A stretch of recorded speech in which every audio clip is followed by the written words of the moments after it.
Hello and welcome to the Agile Innovation Leaders podcast. I'm Ojiaku.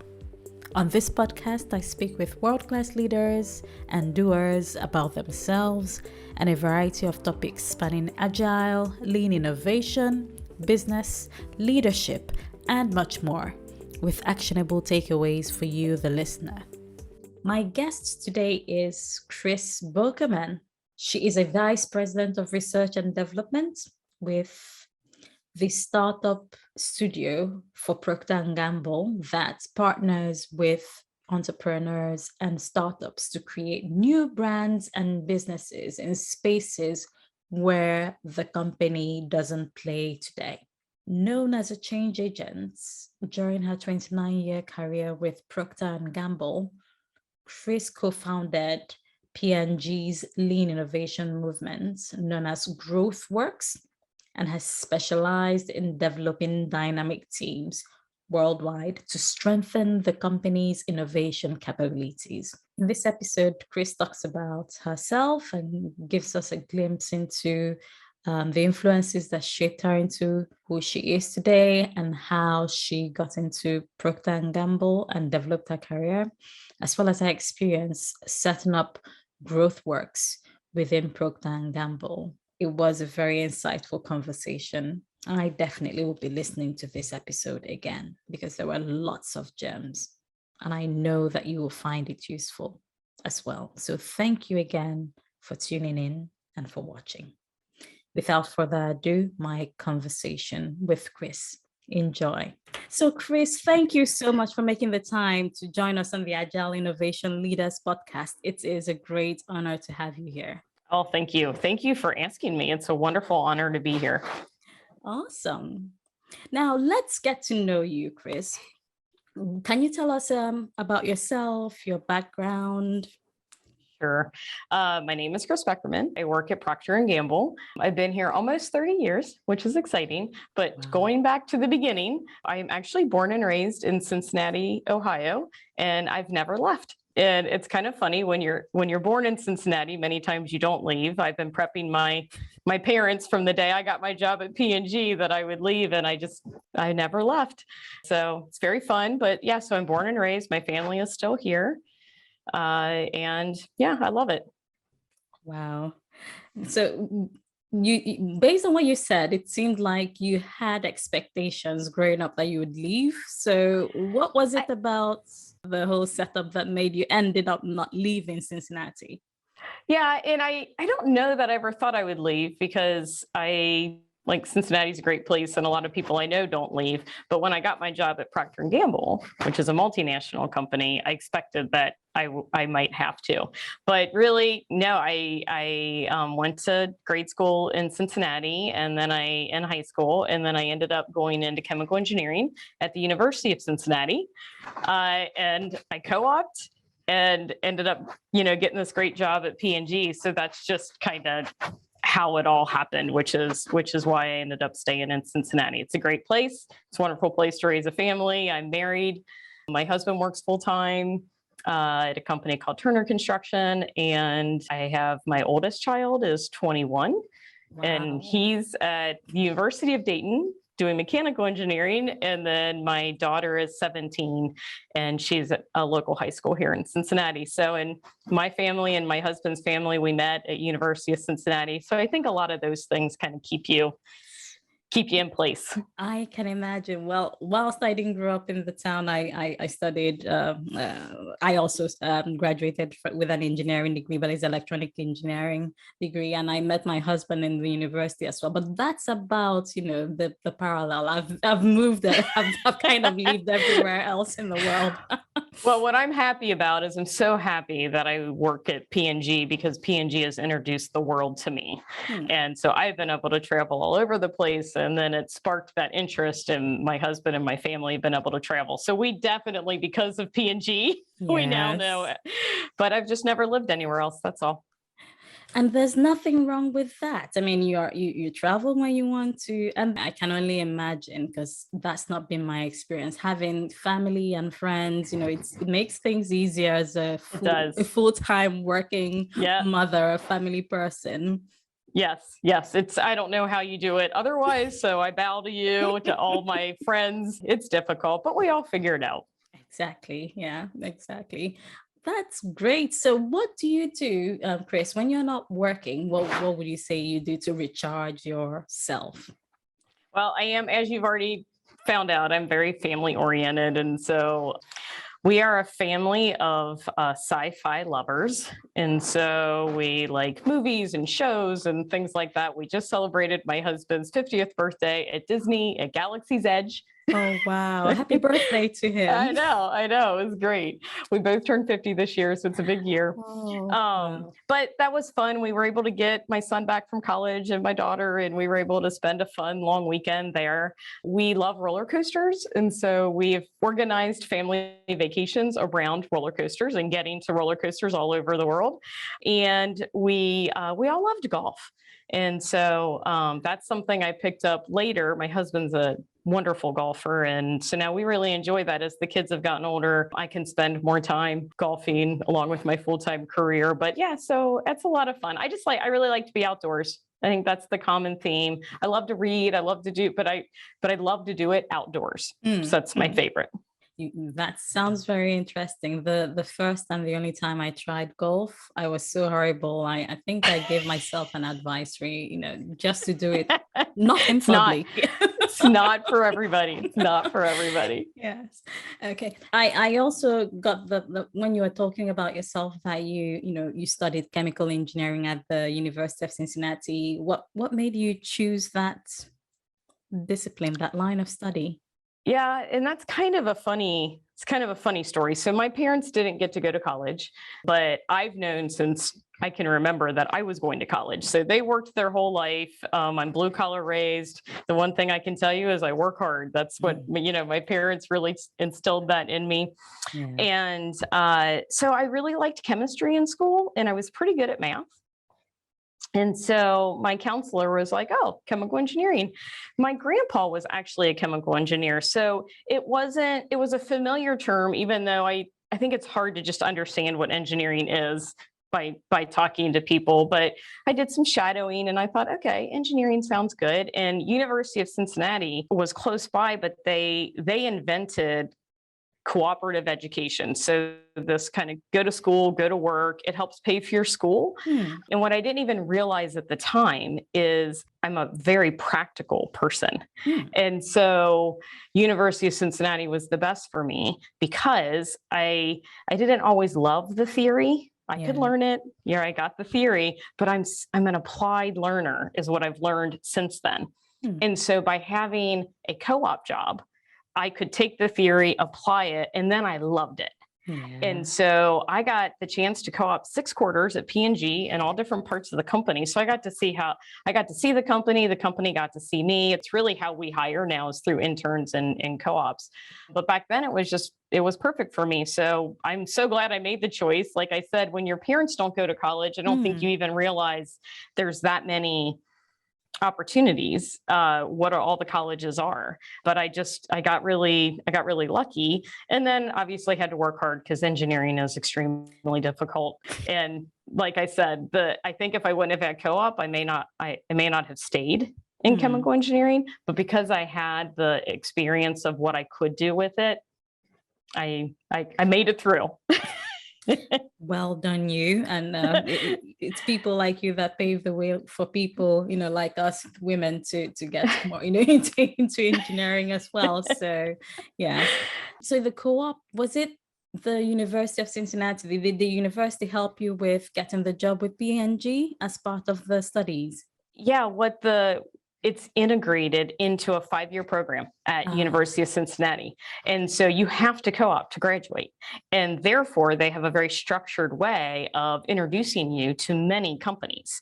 And so they have great relationship with local companies, with national companies. And so because you have to, it's just part of the curriculum. And so they work hard to make sure you get a job. You work hard to make sure you get a job. And then you graduate with experience.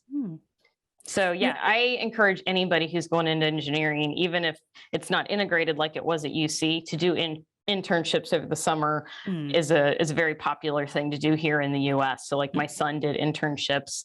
Most of the colleges have support here to be able to do an internship, or they have co-op abroad, learning abroad. Any of that I think is amazing. Yes, yes. It helps with the balance, to know what reality is and what the theory of this discipline. Okay. And how did you said you made it through. So how was it for you as a student in academic? I am the person that you should send anybody to who struggled because I struggled. In high school, I was a straight A student and I memorized everything. Like I said before, I know how to work hard. I worked hard.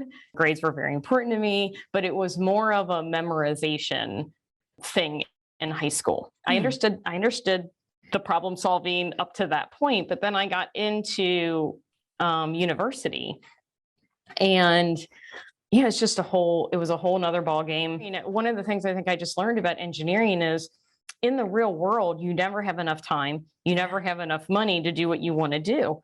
Well, engineering preps you for that because you walk into a test and there's not enough time to finish the test. You're never going to get the right answer, right? And it's hard to go through that, but I think it creates this grit and tenacity of like, I just have to keep going now. And that's kind of what I learned when I got into the workforce is that engineers are problem solvers. And that experience, that difficult experience through school just preps you for real life. Sure. And, when you feel like you can't keep going, you're like, oh yeah, let's just, this is the way it is. There's not enough time. There's not enough money. We got to keep moving. Exactly. Let's make the most of the situation. So you were co-opting with P&G. They loved you and they said they wouldn't let you go. And here you are. So how did you get to your current position as the vice president? Is it you're now for R&D, right?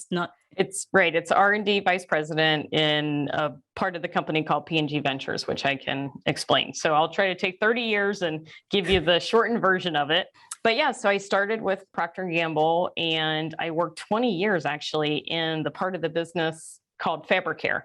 So Tide, Gain, Ariel, Lenore, I could talk to you about laundry all day long.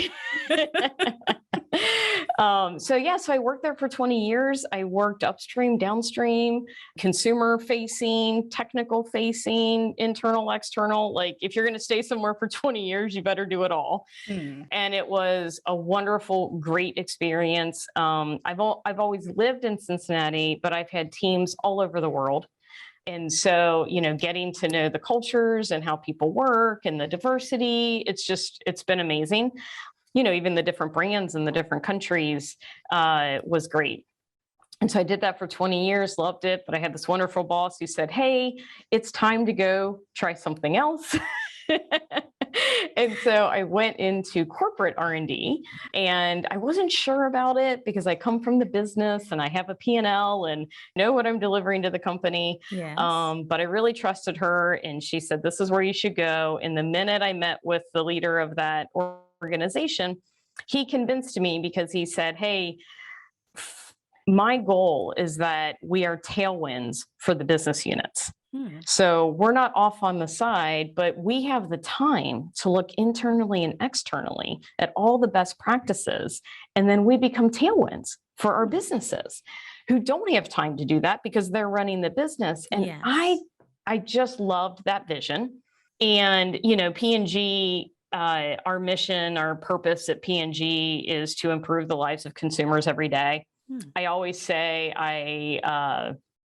I love my job. I don't love it every day, but I do really love my job. I think if anybody tells you they love it every day, they're just lying.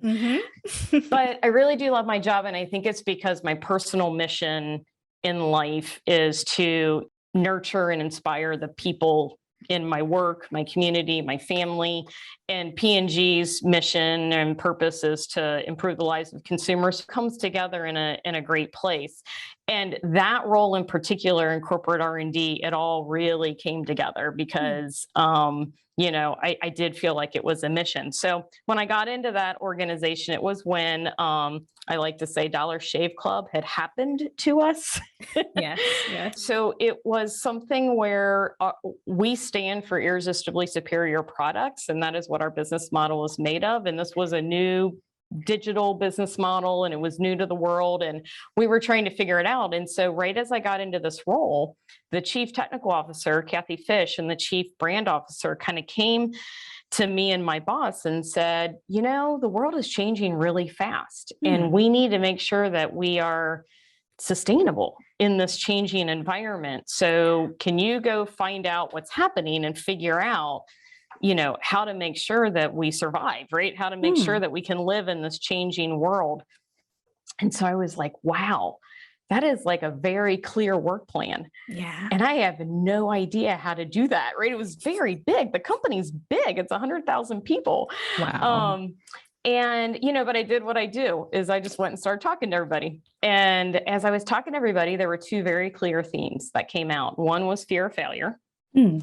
And the second one was that commercial and technical were working in silos. We weren't really a connected team.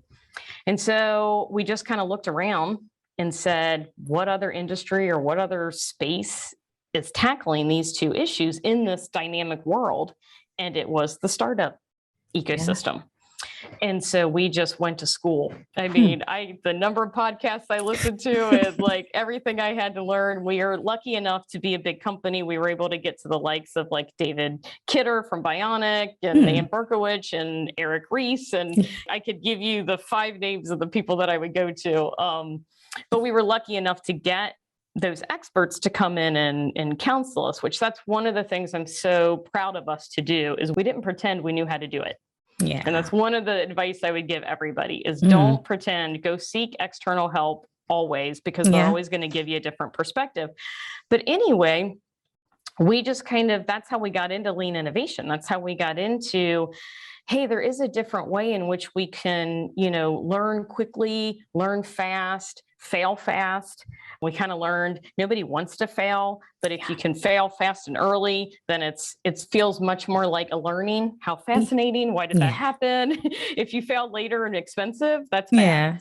Yes. And so, we had to go to school on it. We had to learn how to do it. And then the organization I was able to create really was a small organization that was meant to enable the business units. So we created a framework that was agile and could kind of meet the business units where they were and helped them to understand this is the framework that you can apply to wherever you're at in this journey, because we were all at a different place in the journey, but we enabled startups inside the company is the easiest way for me to talk about that. Yes. And then I did that. And now I got the great opportunity about 2 years ago to come into a part of the company called P&G Ventures, which they were the first part of the company to kind of work like a startup. And they worked internally and externally to start up what are the next business is going to be. So we have 10 existing business units. Their job was, how do you develop the next business unit, which talk about a high hurdle, right? But so I basically got to take the 5 years of kind of learning and enabling the business units, and I got to apply it to one of the toughest problems, which is how do you create a new business unit in an already very big and successful company? That sounds exciting, and the journey so far, it sounds really impressive and exciting.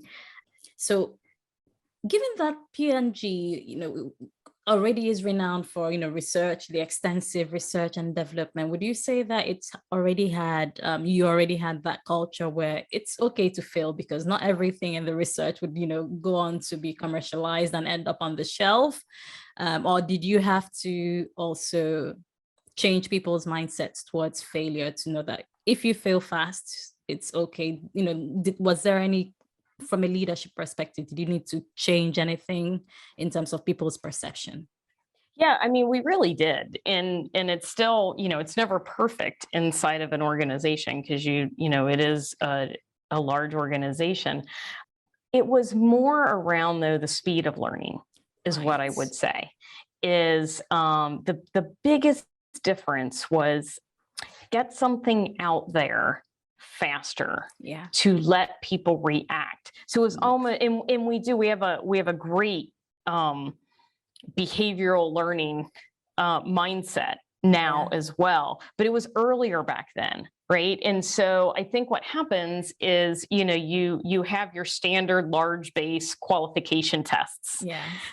That was, the standard, process that we had, and it worked well, but the world was shifting. And so it was like, if you were going to need to be more dynamic in how you evolved it, we needed to follow more of what the lean, innovation process would be, which is you create a quick and dirty prototype. It doesn't have to be perfect because you're only going to test it with 10 people. Get it out to those 10 people and you're going to learn much more very fast. I always joked I had this old project, or I'm in a project I did a long time ago, and I had a bad package, but I knew the product was amazing and had this team, and the packaging group did not want to place this package. Of course, we all knew it was bad and nobody wanted to look bad, right? And I was like, listen, I promise I'm going to get the highest level person to say he knows the package is going to fail. Well, like, if that's okay, will you let us place this test? Because I got to find out if the juice is good, right? I got to find out if the product is good. And I promise when I come back, I'm going to have even better information about what the package needs to do to be amazing. And so, this was way before, but it just took people, a little bit of time, and they needed to be reassured that it wasn't going to come back on them. Right. And it's the difference. It's not the qualification test, or I'm spending $1 million. It's a small test, but you just need to make sure you're intentional about that. Right. And we learned a ton. We learned that the juice was magical. The product was great and the package was bad. And this is exactly what we needed from the package. And we wrote up probably the most beautiful package brief ever. So I really think that's the difference, is you had to make sure that there weren't repercussions. You had to take the risk lower. And if you can take the risk lower, then the failure, like I said, it's more of, oh, you learned that. Awesome. You learned it fast. You learned it cheap. And now we know what to go do. I always used to say in the early days of GrowthWorks, because everybody's polarized by the term failure, which I totally understand. But it was like, productive failure is failure that enables you to know fast, cheap, and easy what to go do next. And as long as you do that, that is productive failure. I had these great managers one time who I was very uptight about a very large test market that was going to get delayed. It was under my charge and I felt very responsible. And as you can tell, I'm very passionate and you can read my emotions on my face. So I walk into my two leaders, and they're new too. They don't know me.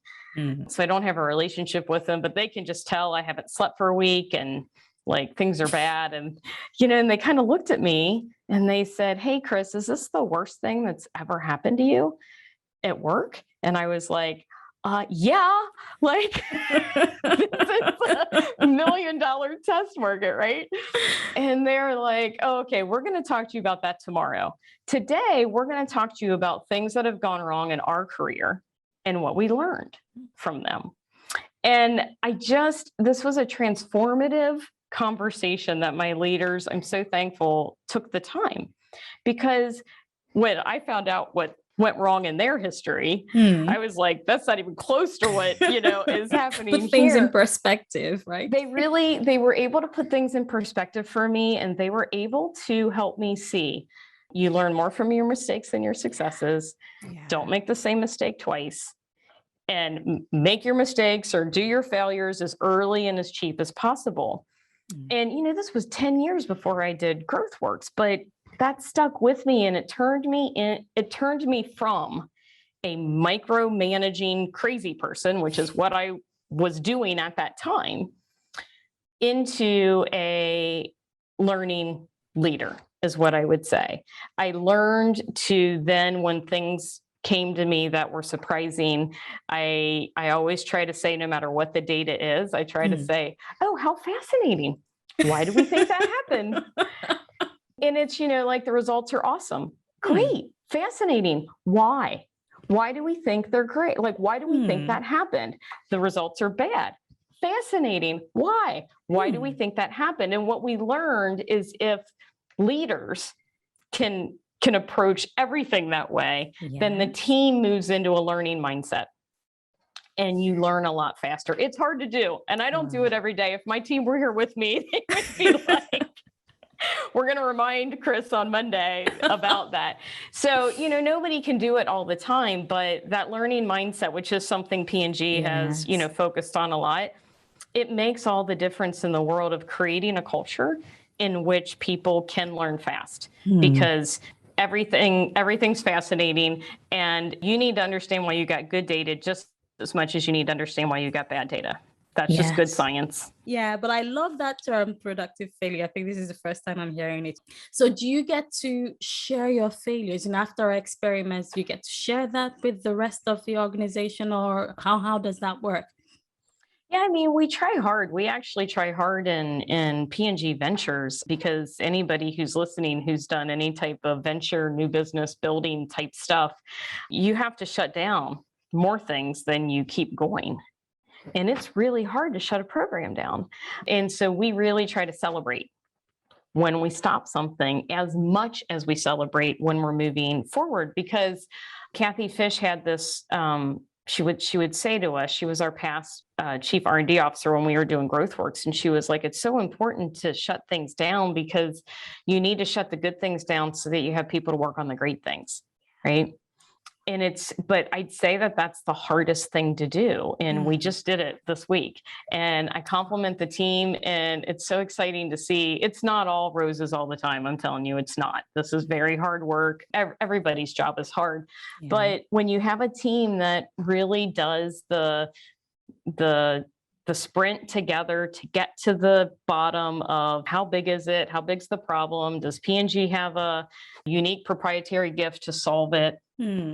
And, and they come back and the answer is, hey, we did all the due diligence and we don't think that we should pursue it. It's like, I'm so excited that they had the confidence and they gave us the confidence, because you just want to be confident in your decision, whether it's to go forward or to not. This world of disruptive innovation is uncertain.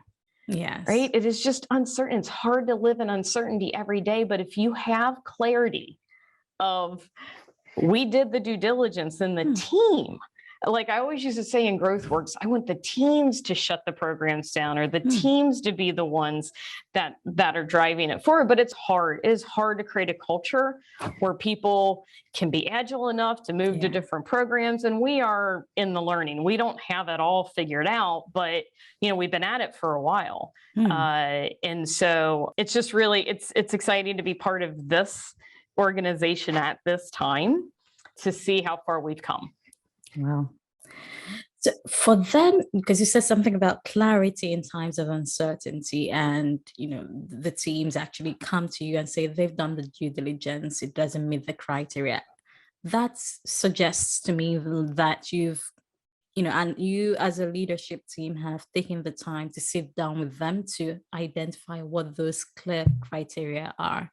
Are you able to share what these are, or at least the process, that made you arrive to those criteria that is open and transparent to everyone, that makes the team, that helps the team to determine if it aligns with what P&G is looking for? Right. Yeah. Well, I can share it in general terms, right? Yes. And so a lot of people listening into the podcast would understand a funnel, right? Yes. You have big, broad ideas in the beginning of the funnel, and you're trying to figure out, and that's what this particular project was at, is you're trying to figure out really at that point in time, how big is the problem? It's got to be a problem big enough that P&G will care about it, right? But the problem itself, that's more of a, how many people have it? How many solutions are out there already? What are the dissatisfiers with the solutions? So you kind of go through the essence of how big is the problem, and could we do something about it, So how big is the problem? Does P&G have a proprietary, unique reason why we should go after this versus somebody else? Yeah. Do we have the capability and the technology, or do we have the partnerships? We do external scouting, right? So do we have external solutions that look viable? Yeah. And then you put that together to figure out financially, what do the signals look like? Does it look big enough that it's going to be a business that P&G would care about? Because there are plenty of businesses. I've done this myself. I've fallen in love with the business. I want to do this business. And at the end of the day, it's not going to look attractive to P&G. At the end of the day, you are choosing to put resources on different programs at different times, and they have to not compete. That's not a great way of saying it, but they have to be big enough that it's worthy of putting a team on it. So we take a small team, they do that early work, and there's a sprint that you go to it, but it's not the same for everybody. It's not hard and fast numbers at this point in time. Yes. But it is all around. Is the problem big enough? Do we have a reason, a right to think that we can deliver a breakthrough solution? And then when you put that together financially, does it look good? And so we have, I would say what we have, the leadership team has determined is there are some ranges that the teams work within. But what really helped this team in particular, which is something that I think people could value, is we really enabled the team to focus. Right. So they did this broad, like, what are the parts of this problem that we think are interesting? Yeah. And they did a sprint, they identified those spaces. We were like, great, we love it. Now, with that criteria, go run some sprints to figure out quickly, how big is it? Is it growing? What are the gifts we have in the company? What is the quick scouting? And is this something that makes sense for, P&G to create a new brand via our work or not? And they came back and they said, thank you for the focus. We met with them every month after the sprint. We made decisions, but they made the recommendations. I mean, they were like, this one isn't big enough. It's not growing. We're going to stop work on that one. Do you agree? They were like, yeah, because you made such a compelling case. How could we not agree? And then the other, we were like, we are still really interested in the other two. Do you have enough time? And do you have the right people to do that? They went after it. They came back and, and then it becomes much more of a discussion, because it's like, is it really something we should do? Is it something the other businesses have do they already have a brand? It is expensive to create a new brand. So I can imagine. We have amazing brands in this company. And so many times it's like, wait, do we need to influence, or do we want to try to influence another brand to really take this on because it's big and growing? So that's how early in the funnel. As we go later in the funnel, it becomes much more of the first question is, could we do it? The second question is, should we do it? Right. And so the should we do is all based on, can you create the business?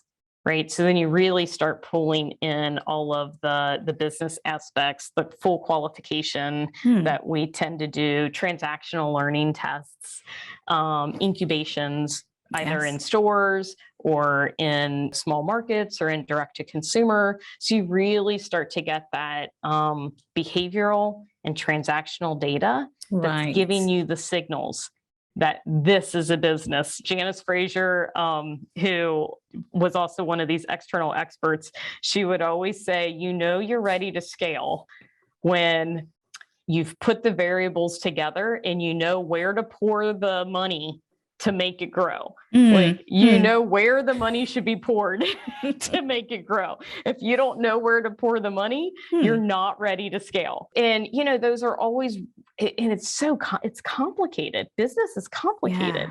Yeah. The channels are complicated. The platforms are complicated.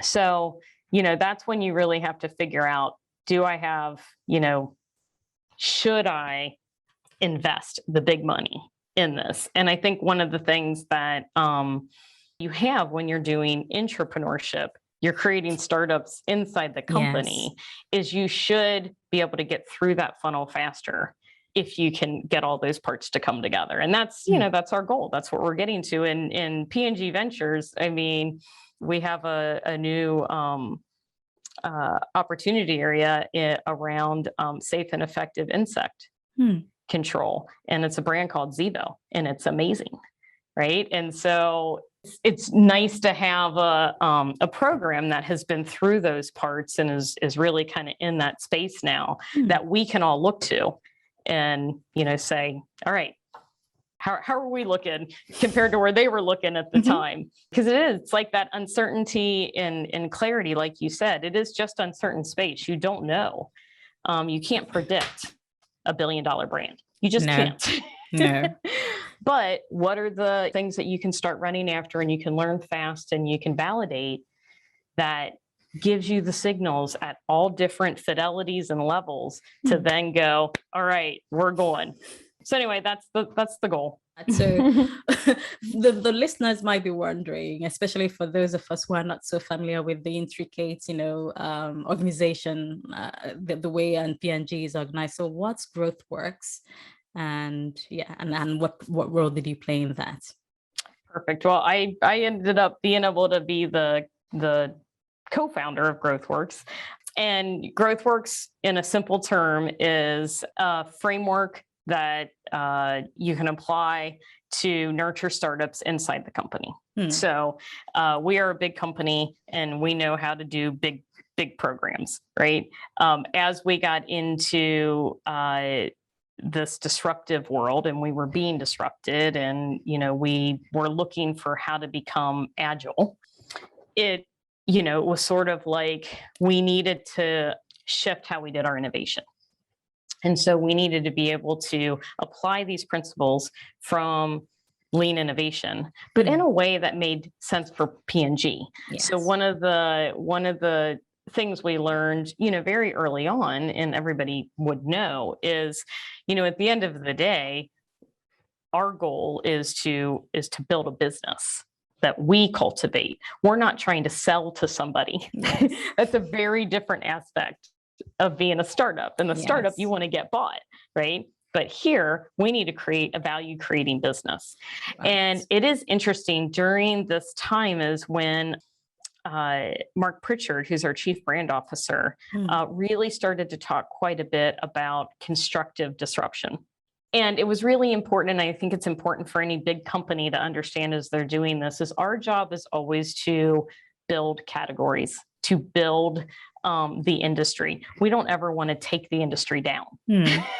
We want to build the industry. So we want to be disruptive, but in a building way. And so as we were thinking about that, it was just like, okay, there's probably 3 components that we were pulling together that you can apply, whether you're doing sustaining innovation or disruptive innovation. There's how do you learn? Right. So it's the build, measure, learn. Yes. But how do you handle this, helping an organization feel okay about sending 5 prototypes to consumers and not being concerned that it's going to fail. Right. So that is sort of the build, measure, learn loop. We base everything in the consumer love and the consumer need. And so we wrapped that together to kind of give it, this is how P&G applies the lean innovation model. There's also, how do you think about the type of innovation you're doing?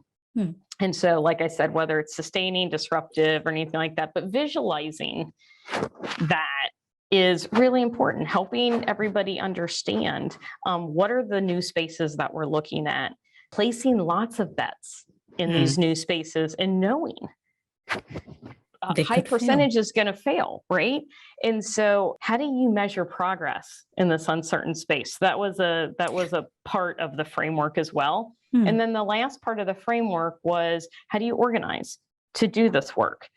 And I'd say the biggest thing we learned then is, when you're early in the funnel, a small team can make tremendous progress. Make it less hierarchical, let the team lead, leaders learn, because this is new. So I used to always joke, I was 20 years in fabric care, right? And so I would be working with an internal startup team in fabric care. And my 20 years of knowledge of fabric care wasn't what was helping the team. I was holding them back because I have all these biases of the past and they needed to go into the future and I needed to learn. So you just have to let the teams lead at that point in time and you have to learn and be supportive. Then you do get to the point, though, where my 20 years of knowledge of fabric care does become important. And that's where every startup runs into as well, is you get it to a certain point. But if you need to industrialize something, that is the core capability the company has. And you can't do that with 3 people. And you need hierarchy.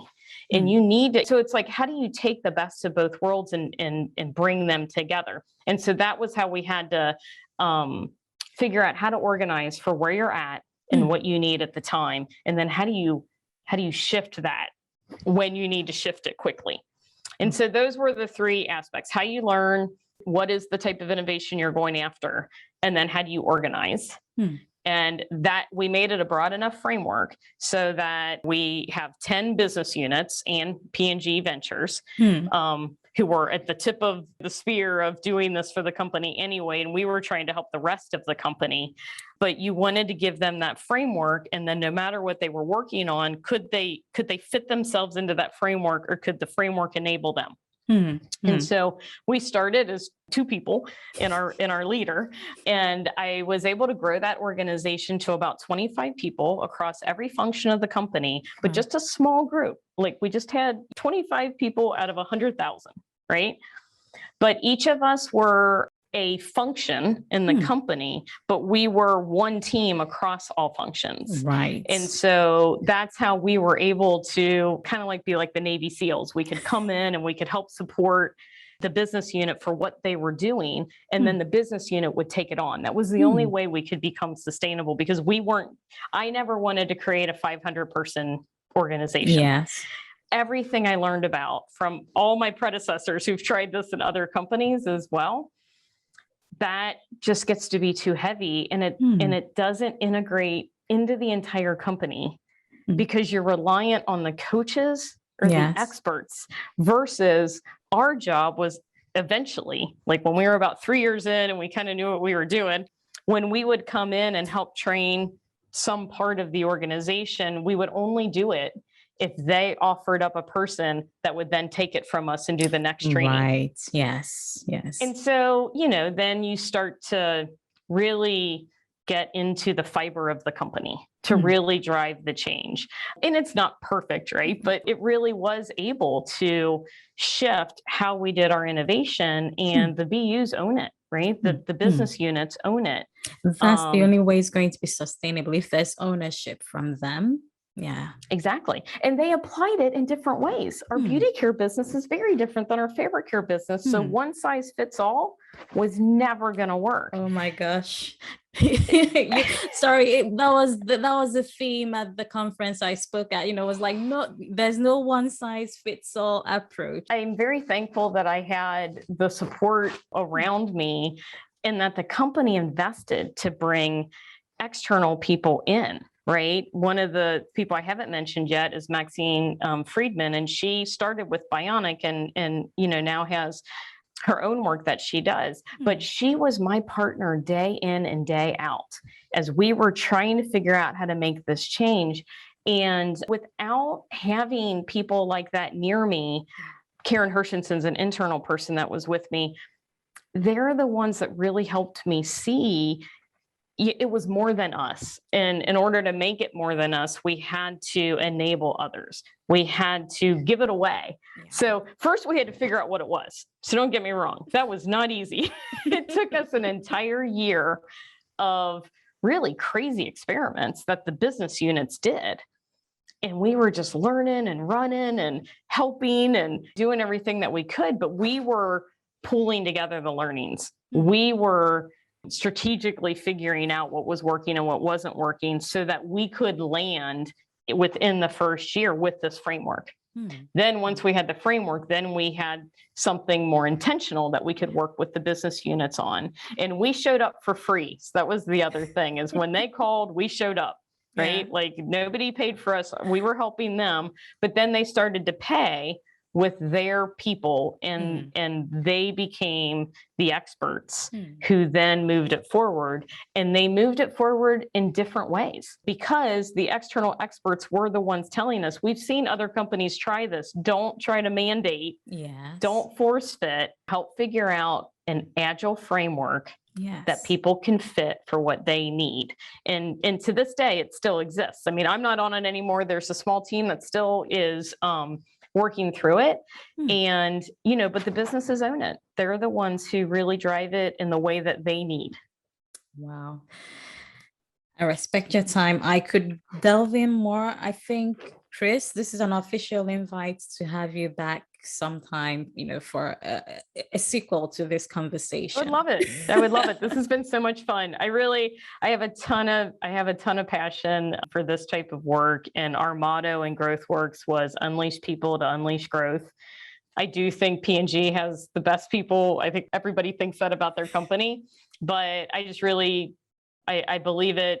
You know, when I was 20 years in Fabricare, when I was, 5 years in GrowthWorks, and now in P&G Ventures, that we just have the best people. And as we unleash them, we're growing. And so it's just a ton of fun. So happy to come back.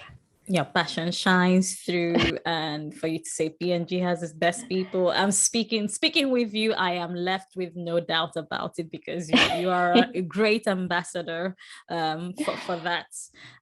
So thank you for that. So in terms of a few more questions. So what books, if you had, because you said you had to go to school to learn more about innovation and you got in coaches. So are there any books that have helped you, in this learning journey?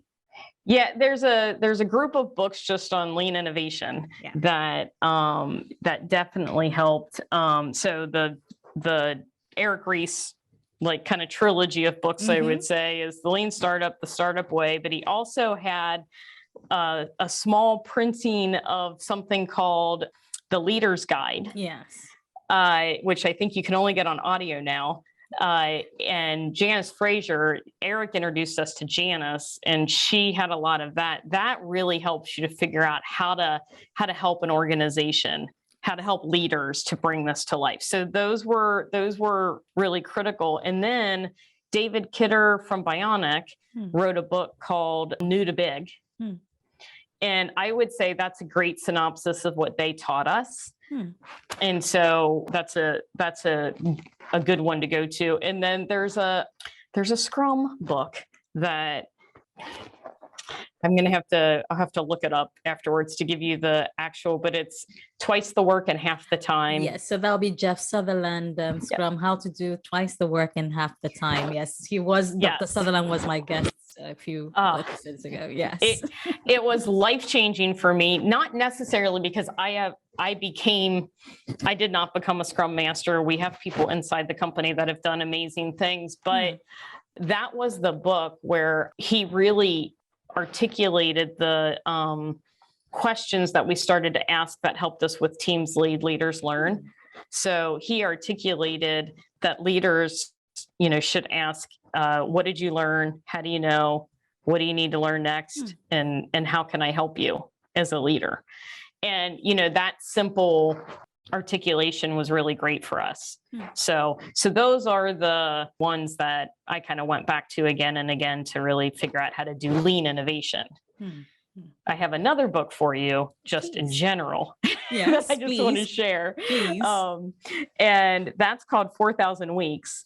And it's a productivity book that somebody had just shared with me. And it's by Oliver Boeckerman.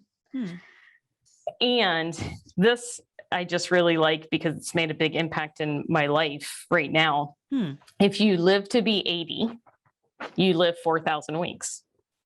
Wow. So it puts a finite amount of time, which can be scary, but we all know is real. Yeah. But what I loved about this, it's the first productivity book that I received the message, because I'm sure other productivity books have told me this, but it's the first time I was able to openly receive the message that you cannot do it all. So stop trying. You need to be choiceful. You need to be intentional on what it is you want to do and what it is you're going to intentionally not do. And that was just really impactful for me. And I think it can be impactful for a lot of people, that really the quality of your life is based on the choices that you make. And it's part of the reason I'm here, because I'm a very busy person, but I just decided, no, this is a passion that I have. I have a unique experience. I would really like to share that with other like-minded people who are on this, what I call roller coaster journey. It is like high highs and low lows when you are a change agent in big companies, but it's so fulfilling. Yeah. So that book just had a big impact on me, that I really am in control of my destiny, but I need to make some choices. Well, I've made a note of those books, and they will be in the show notes of your episode. So thank you for that. Would there be, if the audience want to get in touch with you, how can they find you? The best way is through LinkedIn. Okay. I'm on LinkedIn. And while I would love to talk to everybody in the world, right, the way that I kind of make my choices, like I just said, which is exactly when you reached out to me, is anything that enables P&G and, what we all have passion for, I make time for. So LinkedIn is the best way. Definitely. I mean, you're a busy person, but LinkedIn would be the best place. And any final words for the audience so we wrap this up? Yeah, I think it just really is, if you can, you follow your passion and people are everything. I just, everybody in the startup world, everybody in a corporate environment will tell you that the team and the people, they make all the difference in the world. And I just have found through my career as well, the more I invest in the people, the better.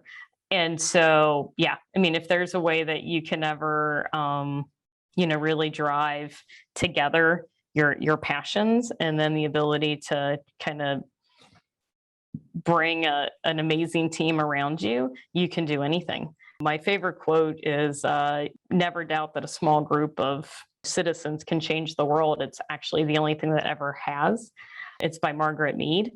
And I really believe it. I think in what we've been able to do at P&G, we had the people, the groundswell, and we had the leadership support, and you need both.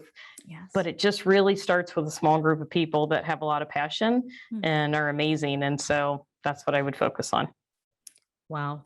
Thank you so much, Chris. This has been an inspiring conversation, more like me learning from you. So I do thank you. And I know the audience, the viewers and listeners would also find this episode very useful. So thank you again for your time. Oh, thank you very much. And I've listened to all your podcasts now. And so I'm learning a ton from this forum as well. And just thank you for taking the time and doing it. I love your story, and I was really happy to be part of it. So thank you. That's all we have for now. Thanks for listening. If you like this show, do subscribe at www.agileinnovationleaders.com. That's agileinnovationleaders.com, or your favorite podcast provider. Also share with friends, and do leave a review on iTunes. This would help others find this show. I'd also love to hear from you, so please drop me an email at ola@agileinnovationleaders.com. Take care and God bless.